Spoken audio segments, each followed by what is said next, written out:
ونستغفره ونعوذ بالله من شرور أنفسنا ومن سيئات أعمالنا.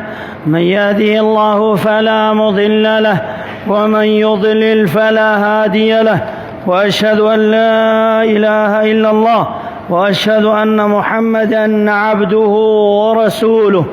أما بعد، فإن خير الحديث كتاب الله، وخير الهدي هدي محمد صلى الله عليه وسلم، وشر الأمور محدثاتها، وكل محدثة بدعة، وكل بدعة ضلالة، وكل ضلالة في النار. أما بعد، فأعوذ بالله السميع العليم من الشيطان الرجيم، من همزه ونفخه ونفسه. إنا أعطيناك الكوثر فصل لربك وانحر، إن شانئك هو الأبتر. وقال صلى الله عليه وسلم فيما يروي الإمام أبي داود في سننه، والترمذي في جامعه، وصححه الألباني: يا أيها الناس، إن على كل أهل بيت أضحية في كل عام، أو كما قال صلی اللہ علیہ وسلم. مختصر حمد و صلاۃ و سلام اور تعریفات و تمجیدات و تحلیلات اللہ رب العالمین کے لیے. ہر قسم کی تسبیح و تحلیل، تمجید و عبادات صرف اور صرف اللہ رب العالمین کے لیے لائق ہیں. اور انگن صلاۃ و سلام محمد الرسول اللہ صلی اللہ علیہ وسلم پر ہو، آپ کے اہل بیت پر، آپ کے اصحاب پر، آپ کے متبعین اور محبین پر ہو. اللہ ہمیں بھی آپ کے سچے محبین اور متبعین میں سے فرما. رب العالمین نے ہمیں یہ حکم دیا ہے کہ رب کے لیے نماز پڑھو. فصل لربک وانحر، اور قربانی بھی رب کے لیے کرو. نماز بھی عبادت ہے جس میں مختلف قسم کی دعائیں ہیں، قیام ہے، رکوع ہے، سجود ہے، مختلف اداؤں میں دعا ہے. صلاۃ کا معنی ہی دعا ہے. تو دعا عبادت کی مخ ہے، مغز ہے. تو دعا اللہ ہی سے مانگنا چاہیے. اسی طرح قربانی بھی اللہ ہی کے نام پر قربان ہونا چاہیے. رب العالمین نے ہمیں جہاں عبادات کا حکم دیا ہے، وہاں محرمات سے بھی تنبیہ کر دی. وہی نماز جو رکوع سجود کی صورت میں اللہ ہی کے لیے ہے، وہ غیر اللہ کے سامنے سجدہ کریں اور جھکیں، قیام کریں جیسے اللہ کے لیے نماز میں، صلاۃ میں قیام کرتے ہیں. غیر اللہ کے لیے کریں تو وہ شرک ہے. اسی طرح قربانی بھی اللہ کے نام کے علاوہ غیر اللہ کے نام پر کیا جائے تو وہ قربانی بھی حرام ہے. رب تعالیٰ نے اپنے نبی کی زبانی یہ اعلان کروا دیا: قل ان صلاتی و نسکی. میرے محبوب لوگوں کو بتلا دیجئے کہ میری نماز، و نسکی میری قربانی، و محیایا و مماتی میرا جینا و مرنا، للہ رب العالمین، اللہ رب العالمین کے لیے. جب تک جیتے رہیں اللہ کے نام پر، اللہ کی عبادت میں جیتے رہیں. موت آئے تو آخر میں لا الہ الا اللہ پر موت آئے تو اللہ کے نبی نے فرمایا دخل الجنہ، وہ جنت میں جائے گا. اسی طرح یہ قربانی جب اللہ کے نام پر قربان کیا جاتا ہے، یہ قربانی، اس کے خون زمین پر ٹپکنے سے پہلے اللہ رب العالمین عرش معلیٰ پر اسے مقبولیت کے درجے پر پہنچاتا ہے. گردن سے نکل کر زمین پر ٹپکنے کی فرصت نہیں. رب العالمین آپ کے دل کی کیفیت کو جانتا ہے. اور اسے اللہ قبول فرما دیتا ہے. اور فرمایا انہ لتأتی یوم القیامہ بقرونها وازلافها واشعارها، اور قیامت کے دن یہ قربانی اس کے سینگ بھی، اس کے چمڑے بھی، اس کے بال بھی، جسم کے ہر عضو میزان حسنات میں تولنے میں کام آئے گا. بعض روایت میں آیا کہ ایک ایک روئیں ایک ایک بال کے برابر بھی اللہ اجر عظیم سے نواز دے گا. اللہ اس بات پر قادر مطلق ہے. یہ قربانی شعائر دین میں سے ہے، اور اس قربانی کو علماء کرام کے ایک طبقے نے، امام ابو حنیفہ رحمۃ اللہ علیہ، اس کے ساتھ دیگر بعض ائمہ دین سلفی علماء میں سے ابن تیمیہ وغیرہ، اس بات کی طرف مائل ہیں کہ قربانی کی طاقت ہوتے ہوئے قربانی نہ کرنا گناہ ہے اور قربانی فرض ہے. وہ اسی سورہ مبارکہ ان اعطیناک الکوثر فصل لربک وانحر، وانحر کا معنی آرڈر ہے، حکم ہے، قربانی کر. اور دوسری طرف ایک روایت قدریں اس پر اعتراض ہیں.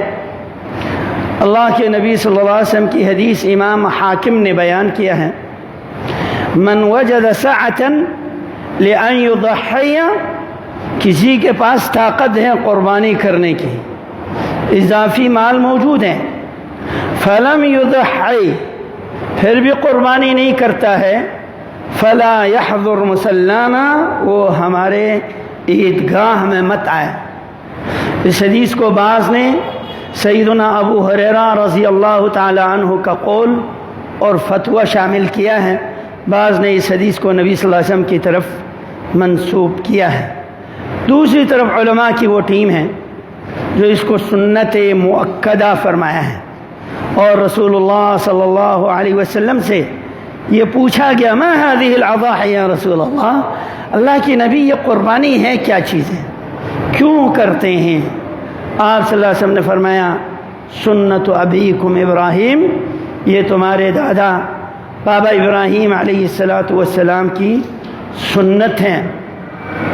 تو اس حدیث کے روشنی میں اور صحابہ کرام کے عام معمولات کی روشنی میں یہ پتہ چلتا ہے کہ قربانی فرض نہیں ہے، یہ سنت ہے، ایک ایسی سنت ہے جو شعائر دین میں سے ہیں، اور اسے بغیر کسی عذر شرعی کے، بغیر کسی حرج کے چھوڑنا نہیں چاہیے.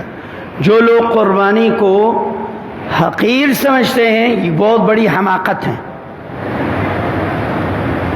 اگر کسی کے اوپر قرض ہے، قرض خواہ مانگ رہے ہیں، آپ دینے سے عاجز ہیں، تو فرض یہی ہے قرض ادا کیا جائے، قرض ادا کیا جائے، قرض فرض ادا کرنا.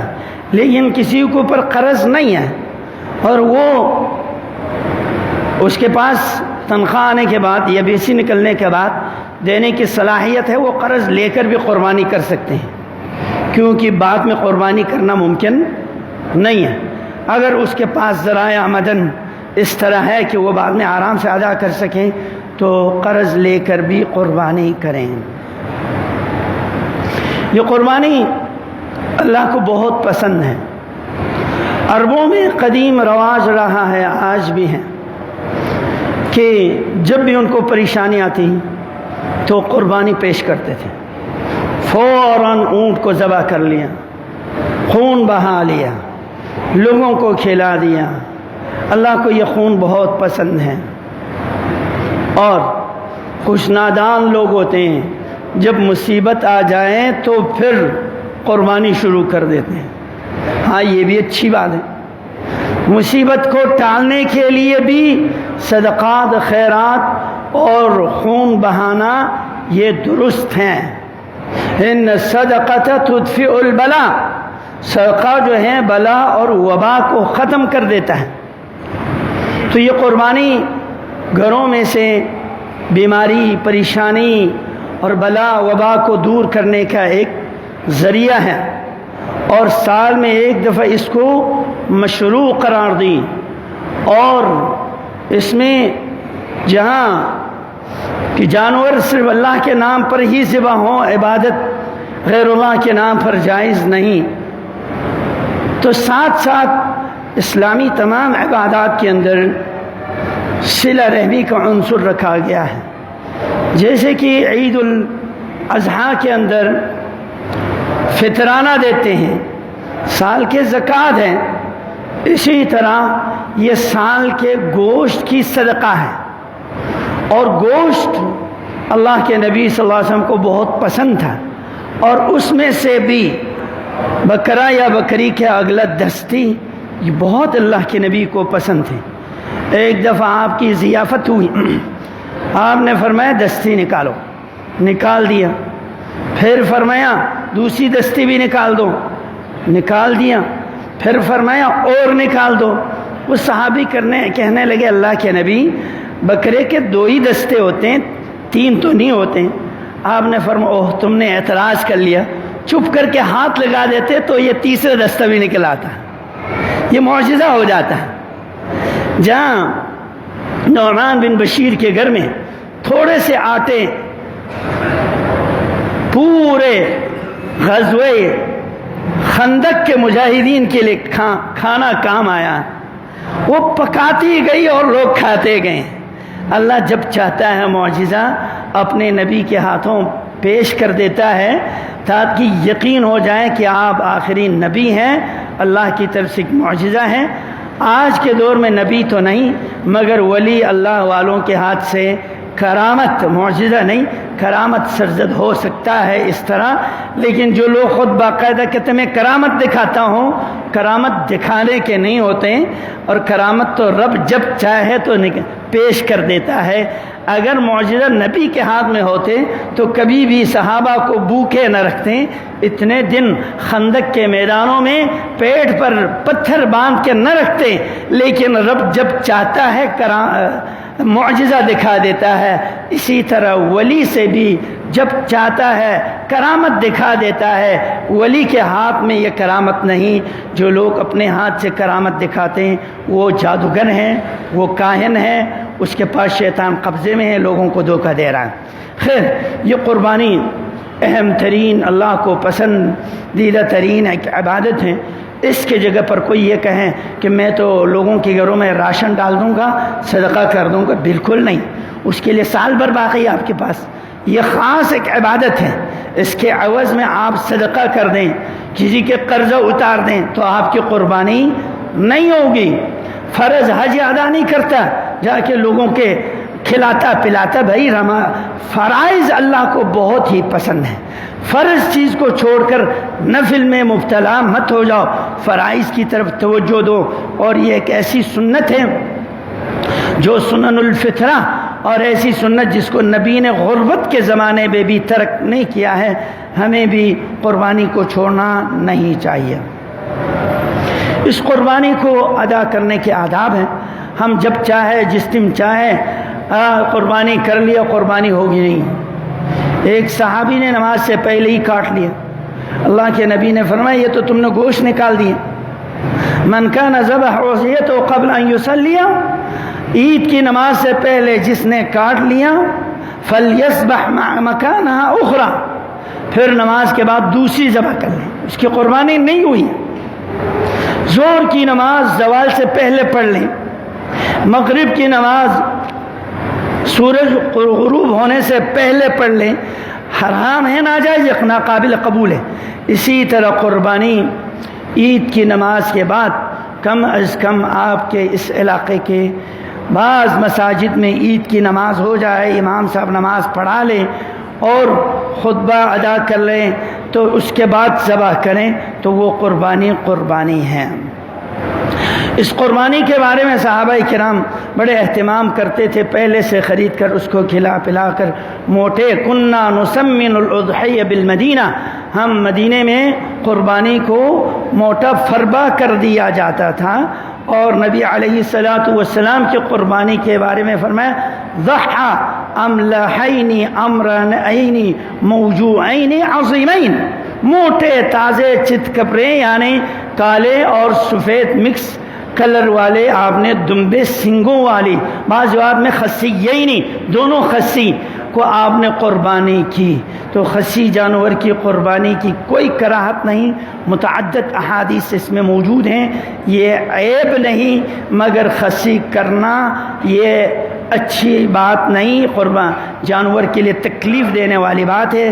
آل بیت رسول کو اس بات سے منع کی کسی جانور کو اذیت مت دو، اگر اس کو نسل کے قابل نہیں رکھا گیا ہے تو اس کو کاٹنا ہی بہتر ہے۔ نبی صلی اللہ علیہ وسلم نے خصی والے جانور کی قربانی کری ہے۔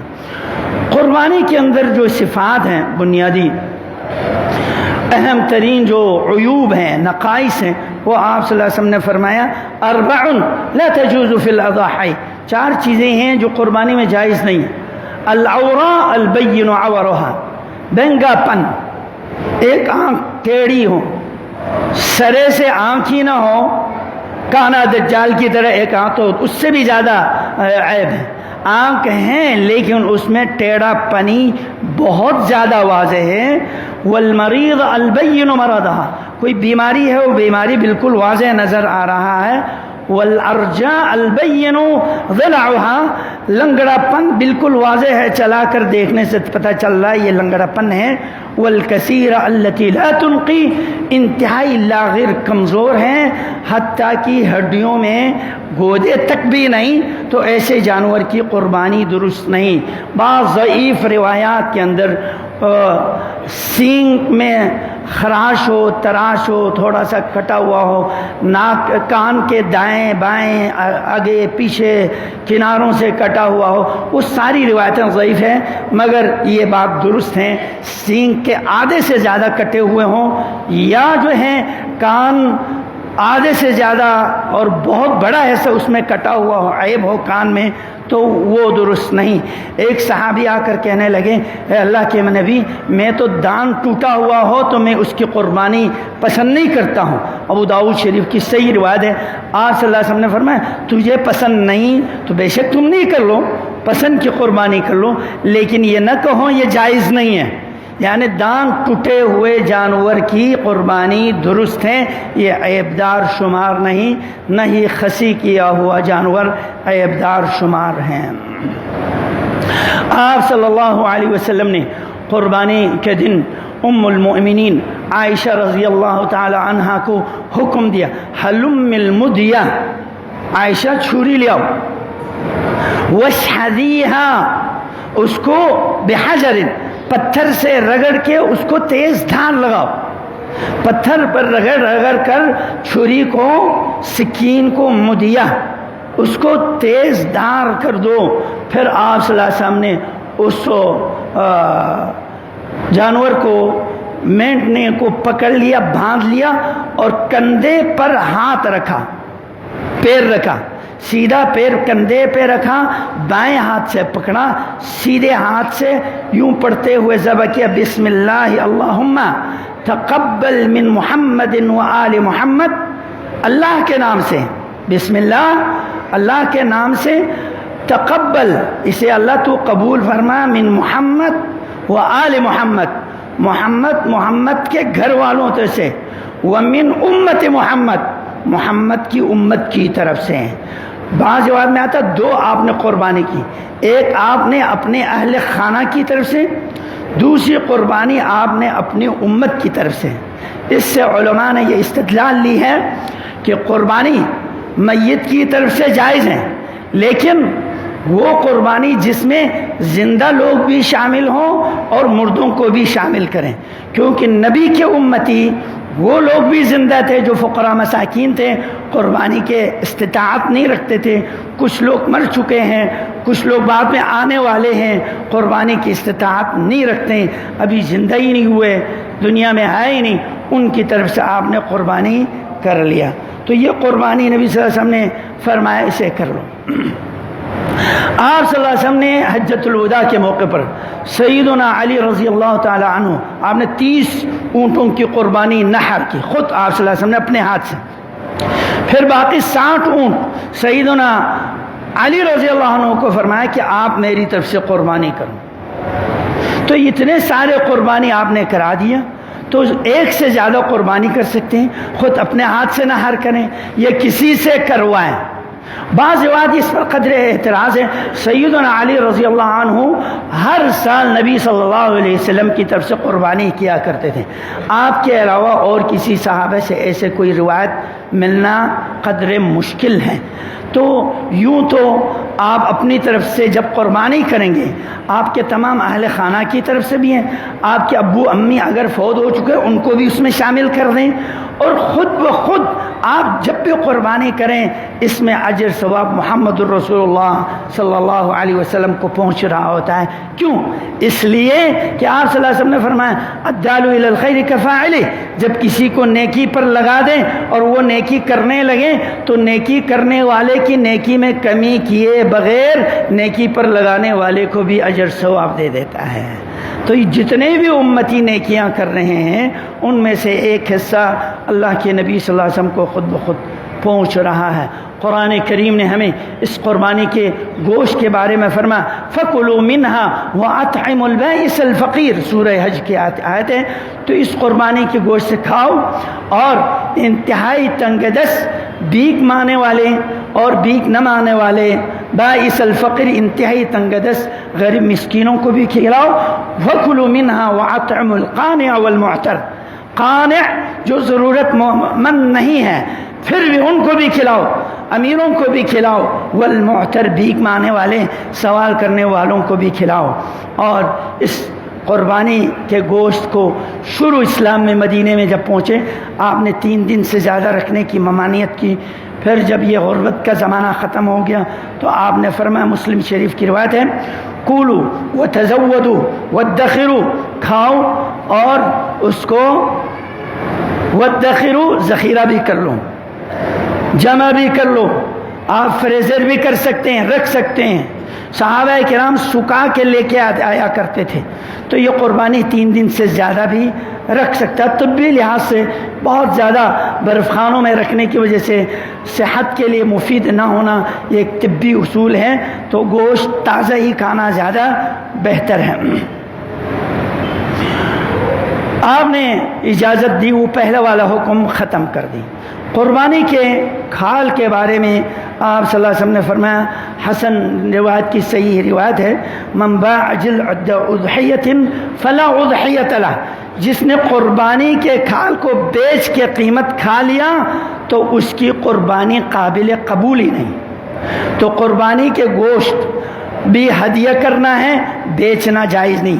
قربانی کے گوشت قصائی کو عوض میں بھی آپ نہیں دے سکتے ہیں، ویسے قیمت دینے کے بعد، اس کا معاوضہ دینے کے بعد ہدیے کے طور پر اس کو آپ گوشت دے سکتے ہیں۔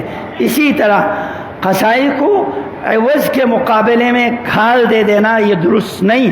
ہاں، کھال کی قیمت معلوم کرنے کے بعد اس کو بیچ کے اس کی قیمت فقراء، مساکین، مساجد، مدارس میں مسافرین پر ان پر خرچ کیا جائے تو پھر درست ہے۔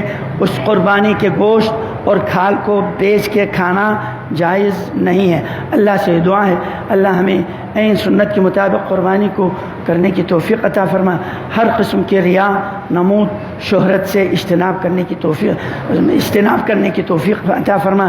آج کل ایک فیشن بنا ہوا ہے کہ جناب قربانی کو رنگ کرو، اس کو مختلف قسم کے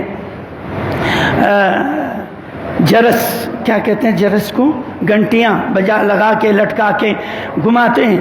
اللہ کے نبی صلی اللہ علیہ وسلم نے فرمایا، جس سفر کے اندر جانور کے پیروں میں یا گلے میں گھنٹی لگی ہوئی ہے اس سفر کے اندر فرشتے نہیں آتے۔ یہ گھنٹی نصارہ عیسائیوں کی عبادت گاہوں میں بجتی ہیں، اس کو شریعت نے باطل قرار دیا ہے۔ اسلامی شریعت کے اندر گھنٹی بجانے کی اجازت نہیں دی۔ صحابہ کرام میں درمیان میں جب مشاورت ہوئی کہ اذان کے لیے لوگوں کو کس طرح بلایا جائے، کسی نے بولا کہ ہم یہودیوں کی طرح سینک میں آواز دے کر ہو کی آواز دے، جیسے کہ آج کل آپ کے لاؤڈ اسپیکر کے اندر ایک چیٹ کی آواز نکلتے ہیں اور افطاری کے ٹائم پر وہ آواز چھوڑ دیا جاتا ہے۔ یہ یہودیوں کا ہے، یہ مسلمانوں کا نہیں، اور یہودیوں کی مشابہت ہے، یہ جائز نہیں۔ صحابہ کرام نے کہا ہم یہودیوں کی کیوں نقل کریں، دوسرے بعض نے کہا ہم گھنٹی بجائیں، اور اللہ کے نبی نے فرمایا کہ ہم عیسائیوں کے بھی مشابہت نہیں ہے اختیار کرتے ہیں، اس کے ساتھ تو شیطان آتا ہے۔ پھر آپ صلی اللہ علیہ وسلم کو ایک صحابی نے کا خواب بتایا، کئی صحابی نے دیکھا، اور انہوں نے اس اذان کو جو اللہ کے نبی نے خود نے بھی فرمایا ہاں یہ اذان دیا کرو، تو یہ تکبیرات بلند کرنا یہ عبادت ہیں، گھنٹی بجانا درست نہیں ہے۔ اور اس عشرے میں ویسے بھی تکبیرات زیادہ پڑھیں، 9 تاریخ سے لے کر 13 تاریخ کی عصر تک تکبیرات مسجد کے اندر، ورنہ چلتے پھرتے عام تاریخوں میں تکبیرات پڑھیں، اور جانور کو اچھی طرح باندھ دیں، اور قربانی کی دعائیں اہتمام سے کریں، آپ پڑھ لیں یا جس سے ذبح کروا رہا آپ پڑھ کے اس کو سنا دیں، اور اس قربانی کو حتی الامکان ریا نمود سے بچا دیں۔ خاص کر ہمارے ہاں عجیب میلہ لگ جاتا ہے بعض جگہوں پر، اونٹ کے نہر کے موقع پر، ایک زمانہ ہوتا تھا بنس روڈ پر ہی نہر ہوا کرتے تھے اور کہیں نہ ہوتے تھے، ساری دنیا جا کے دیکھتے تھے۔ وہاں ایسا بھی حادثہ ہوا، اونٹ کا رسی ہاتھ سے چھوٹ گیا، اور آدمی جو نہر کر رہا تھا اس کے سر کو منہ میں لے کر پٹکا دیا، کاٹ دیا گیا، اور کتنے لوگوں کو زخمی کیا دنیا کے مختلف جگہوں پر۔ اس طرح جم غفیر کا میلہ لگا دینا، شور شرابہ کرنا، جانور کو پریشان کرنا، یہ درست نہیں ہے۔ حتیٰ کہ آپ صلی اللہ علیہ وسلم نے فرمایا چھری تیز کرو جانور کے سامنے نہیں، چھپا کے کرو تاکہ اس کو خوف ڈر نہ ہو۔ شریعت نے اسلام کے اندر ریا نمود اور شہرت بازی سے منع کیا ہے۔ اللہ ہمیں ہر قسم کی ریا نمود سے اجتناب کرنے کی توفیق عطا فرما۔ سبحانک اللہم و بحمدک، اشہد ان لا الہ الا انت، استغفرک۔